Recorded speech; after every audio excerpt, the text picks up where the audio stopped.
that needs to be answered. I would hope that you all would be pushing for that.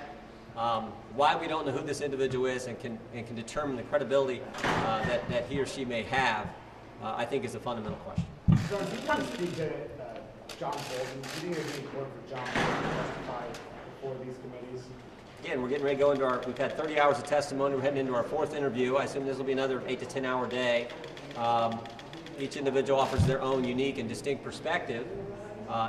If Chairman Schiff, if Adam Schiff decides to bring Mr. Bolton in, we'll have questions for him. Congressman, you talked about the whistleblower, but at this point, it's far more than the whistleblower making these allegations. It's the president's former Russia advisor. It's the president's former Ukraine advisor. You don't think the American people have a right to know the individual who started this process to try to remove the President of the United States 13 months before an election? You don't think the American people have a right to know that?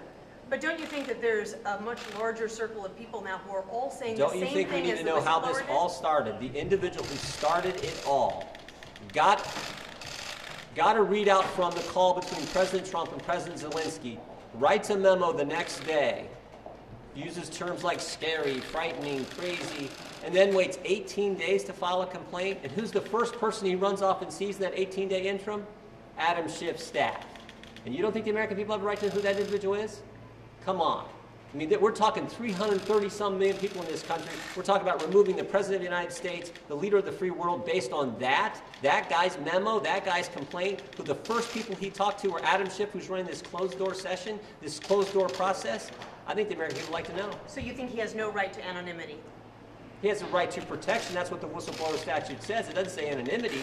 And I think when you're talking about the President of the United States, for goodness sake, the American people who we all represent, they have a right to know. Do you understand, do you understand that George Kent was subpoenaed to appear here today? I think he got a subpoena this morning from Mr. Schiff. You think he did get a subpoena? I believe he did this morning, just the same process they did yesterday with Dr. Hill. Congressman, have you heard anything over these hours that concerns you about the behavior of the president? We can't get into anything there, but what I can tell you is what we can talk about was what happened in Mr. Volker's testimony, which was done under the transcribed interview rules, which are different than the subpoena deposition rules, which have been in effect for the last 2 interviews and, as I just mentioned, are in effect for today's interview. Mr. Volker was clear. No quid pro quo.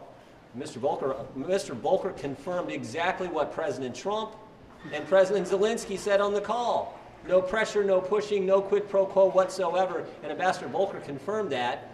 But again, we can't talk about what took place in the other interviews, even though it seems like the Democrats want to talk about certain things, maybe. Congressman Kelly, Jenny Hent said that what is being said, in substance, you be happy, you should be lucky that it's not public. You disagree? You wish it were public? So we've called for that. We've called for the release of the transcripts all along. We've called for doing this in the open so that the 300-some million Americans can see what's going on. So we've called for that all along. We got to go. Thanks.